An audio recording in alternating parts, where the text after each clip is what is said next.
6 दफा तमिलनाडु की मुख्यमंत्री रही 68 साल की अम्मा जयललिता अब हमारे बीच नहीं है।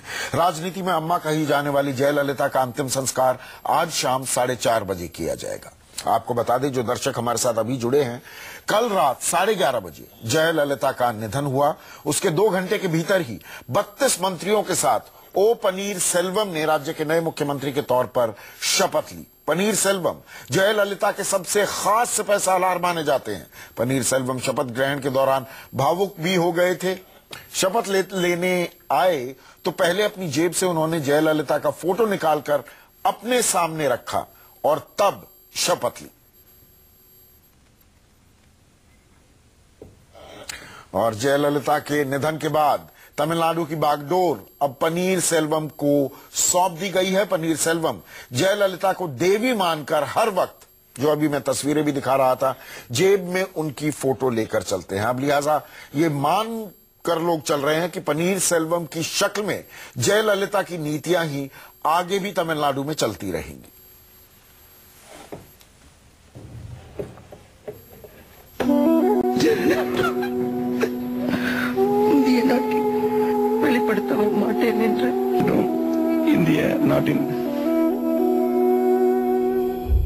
साल 2014 जयललिता को छोड़नी पड़ी कुर्सी।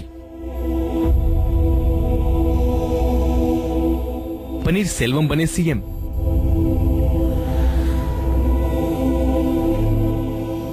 साल 2016 राज्य कैबिनेट की बैठक, मेज पर जयललिता की तस्वीर।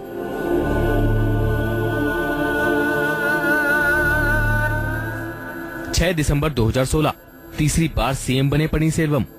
जयललिता का फोटो रखकर शपथ ग्रहण। अम्मा के लिए बेपनाह वफादारी की ये 3 तस्वीरें बता रही हैं कि ओ पनीर सेल्वम आज जहां पहुंचे हैं वहां क्यों और किस वजह से हैं। पनीर सेल्वम जयललिता के सबसे भरोसेमंद कमांडर रहे हैं। साल 2001 में जेल जाने से पहले जयललिता ने जिस शख्स को अपना सियासी उत्तराधिकारी घोषित कर सबको चौंका दिया था, वो पनीर सेल्वम ही थे। 2014 में फिर वही कहानी दोहराई गई। जयललिता को कुर्सी छोड़नी पड़ी। इस बार भी न शशिकला न कोई और अम्मा की कुर्सी के इकलौते दावेदार बने ओ पनीर सेल्वम। चेन्नई और तमिलनाडु में ही नहीं, दिल्ली के सियासी गलियारों में भी पनीर सेल्वम की वफादारी की मिसाल दी जाती है। तमिलनाडु में कहा जाता है कि भरत की तरह वो कुर्सी पर जयललिता की खड़ाऊ रखकर सरकार चलाते रहे। 2001 और 2014 में जैसे ही जयललिता बरी हुई, एक पल गवाए बिना उन्होंने सत्ता की चाबी वापस अम्मा के पैरों पर रख दी। पनीर सेल्वम दक्षिण ही नहीं, देश की राजनीति में गुरु शिष्य परंपरा का वो उदाहरण है जिसने अपनी निष्ठा से वो मुकाम हासिल कर लिया था कि अम्मा उन पर आंख बंद करके भरोसा करती थी। हर बार शपथ लेते वक्त पनीर सेल्वम ने जयललिता की तस्वीर सामने रखी। हमेशा भगवान की तरह जेब में जयललिता की तस्वीर लेकर चलते थे पनीर सेल्वम। जयललिता जेल गयी तो सार्वजनिक मंच से रो पड़े थे पनीर सेल्वम। शपथ ग्रहण में फपक फपक कर रो पड़े थे पनीर सेल्वम। सरकार का सारा कामकाज संभाल रहे थे पनीर सेल्वम। जयललिता की मंजूरी के बिना नहीं लिया एक भी फैसला। कैबिनेट की हर बैठक में मेज पर जयललिता की तस्वीर रखी जाती थी। मुख्यमंत्री रहते पनीर सेल्वम कभी जयललिता की कुर्सी पर नहीं बैठे। विधानसभा की कार्रवाई के दौरान भी जयललिता की कुर्सी पर कभी नहीं बैठे पनीर सेल्वम। पनीर सेल्वम ने कभी जयललिता के कार्यालय का भी इस्तेमाल नहीं किया। पनीर सेल्वम तमिलनाडु के थेवर समुदाय से आते हैं। इस जाति के बीच एआईएडीएम की अच्छी पैठ बनाने में उनकी दिन रात की मेहनत शामिल है। अपनी वफादारी, ईमानदारी और मेहनत की वजह से उन्होंने जयललिता का पूरा भरोसा हासिल कर रखा था। अब पनीर सेल्वम विधायकों के बहुमत के साथ एक बार फिर सीएम की कुर्सी संभालने जा रहे हैं। जयललिता जहां भी होंगी वहां से उनको आशीर्वाद दे रही होंगी। केजे श्रीवत्सन के साथ ब्यूरो रिपोर्ट, न्यूज़ 24। और मेरे साथ मेरे सहयोगी संजीव त्रिवेदी लगातार बने हुए हैं। संजीव, पहली 2 दफा जो मुख्यमंत्री बने पनीर सेल्वम, तब तस्वीर रखना, फोटो रखना बात समझ में आती है। उस वक्त जयललिता जिंदा थी, लेकिन अब हालात बदल गए हैं। आज शाम जयललिता का अंतिम संस्कार भी है। तो ऐसे में अब क्या राह होगी पनीर सेल्वम के लिए? He has big boots to fill in. बिल्कुल संदीप, और आप जानते हैं पनीर सेल्वम की अगर सबसे कोई बड़ी पहचान थी तो वो वफादारी थी। अब वो व्यक्ति जिसके प्रति वो वफादार हैं, वो उन्हें सुरक्षा संरक्षा देने के लिए नहीं है, तो ऐसे में काम उनका कैसे चलेगा, ये अपने आप में प्रश्न है।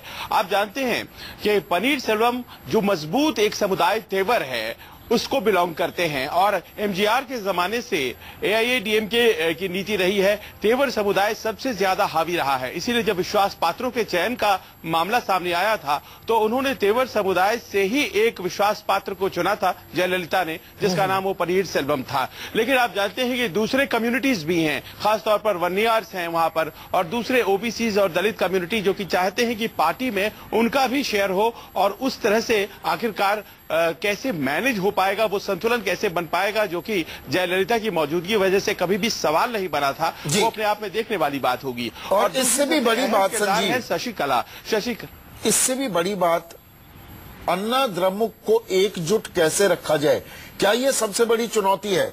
क्योंकि अब विजयकांत की बात करें, रामादास की बात करें, बाकी जो विकल्प के तौर पर चेहरे दिखाई देते थे, अब वो क्या अन्ना द्रमुक में पोचिंग करने की भी कोशिश करेंगे? देखिए, आपने कैप्टन विजयकांत का नाम लिया। डीके पार्टी है, वो एक बहुत मजबूत पार्टी है, और जो कि एक तरफा वोट पड़ा था जयललिता को, उस कारण से उनका प्रदर्शन बहुत बढ़िया नहीं हो पाया था। रामदास की पार्टी है, आप जानते हैं वनईयर कम्युनिटी को रिप्रेजेंट करती है, और जाहिर तौर पर अब वो ज्यादा अपने आप को मजबूत पाएगी, ऐसे में जबकि डिमाइस हो गया है जयललिता का। करुणानिधि आजकल बीमार चल रहे हैं, उनके लड़के हैं स्टालिन बहुत मजबूत नेता हैं, और जयललिता जहां अपने आप को अलग रखती थी और एक तरह का मिस्ट्री होता था उनके नेतृत्व में, स्टालिन अपने आप को लोगों से जोड़कर रखते हैं, तो क्या उनका राजनीतिक कद भी बढ़ेगा? ये तमाम ऐसी चीजें हैं जिसके साथ ओ पनीर सेल्वम को लड़ना पड़ेगा, और कुल मिलाकर ऐसा लगता है कि राह बहुत आसान नहीं होने जा रही है। जो तेवर समुदाय लगातार एआईएडीएम की राजनीति पर हावी था, वो अब उतना रह पाएगा, इस बात की संभावना बहुत कम है, क्योंकि डेमीगॉड स्टेटस जयललिता का था, जो शायद और बाकी के नेताओं में बिल्कुल नहीं है। और एक और खास बात यहाँ पर थी, थोड़ा सा दर्शकों को भी समझाइए, खासकर उत्तर भारत के जो हमारे दर्शक हैं। अन्ना द्रमुक दरअसल गैर ब्राह्मणवाद की बिना पर राजनीति में आई थी, और चेहरा कौन बनी? एक ब्राह्मण जयललिता। यह भी अपने आप में एक बड़ा ही दिलचस्प कॉन्ट्रडिक्शन है, जिसे जारी रखा 25 साल, 1991 से 2016 तक के अगर मैं सफर की बात करूं जयललिता की। जी बिल्कुल, और अपने आप में ये किस तरह का एक दार्शनिक अंदाज उनका था कि जिस दल में गैर ब्राह्मणवाद और हिंदी के खिलाफ जो राजनीति थी उसे पनपाया गया था, और इन दोनों को रिप्रेजेंट करती थी। अगर कोई सबसे बेहतर हिंदी बोला करता था एआईएडीएमके में, तो वो जयललिता ही थी, और उनकी हिंदी फिल्में भी आई थी, उन्होंने हिंदी फिल्मों में काम भी किया था। दूसरी बात ये कि वो एक ब्राह्मण थी, और ब्राह्मणों के खिलाफ राजनीति जो है वो सबसे ज्यादा करुणानिधि की पहचान बनी थी, माफ करेंगे एमजीआर की पहचान बनी थी। तो ऐसे में उस पार्टी का सर्वे सर्वा हो जाना कितनी बड़ी बात हो सकती है।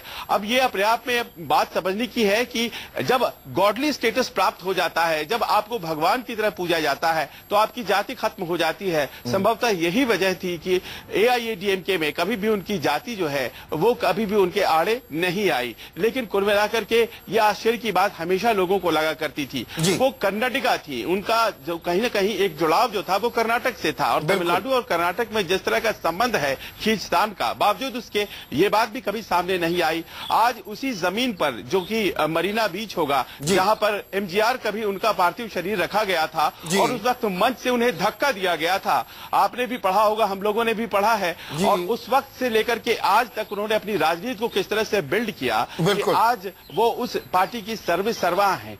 पार्टी टूट चुकी थी, जोड़ा उन्होंने। और सबसे बड़ी बात संदीप की पिछले 6 चुनाव में 4 दफा वो लगातार जीती हैं, और ये अपने आप में सबसे बड़ी मिसाल है उनके नेतृत्व की। बिल्कुल, मेरे साथ केजे श्रीवत्सन चेन्नई से जुड़ गए हैं।